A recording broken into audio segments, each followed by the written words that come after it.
সেনাবাহিনী, আমার দেশপ্রেমিক সেনাবাহিনী, বাংলাদেশের স্বাধীনতা সার্বভৌমত্বের ভ্যানগার্ড সেনাবাহিনীকে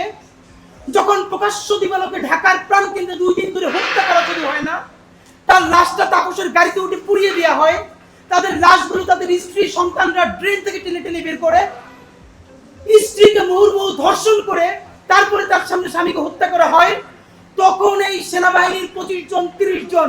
যারা আজকে লেফটেন্যান্ট কর্নেল, মেজর জেনারেল, এই জেনারেলরা কোথায় ছিল আমরা জানতে চাই। আমার সেনাবাহিনীকে যখন হত্যা করে তার লাশ ভাসিয়ে দেওয়া হচ্ছে, তখন তারা হাসিনার সাথে গণভবনে বসে প্ল্যান করছে, চা খাচ্ছে, কফি খাচ্ছে, এবং হাসিনা তাদের শক্তি নিয়ে থ্রেট করেছে বাংলাদেশের জুনিয়র অফিসারদেরকে সেনাবাহিনীর, যদি কেউ পিলখানার দিকে মুভ করে তাহলে পরিণতি ভয়াবহ হবে। এর মানে তিনি সেই প্রথম বাংলাদেশ সেনাবাহিনীকে ভয় দেখিয়েছিলেন, যদি ক্যান্টনমেন্ট থেকে পিলখানার দিকে মুভ করা হয় তাহলে ইন্ডিয়ান আর্মি এখানে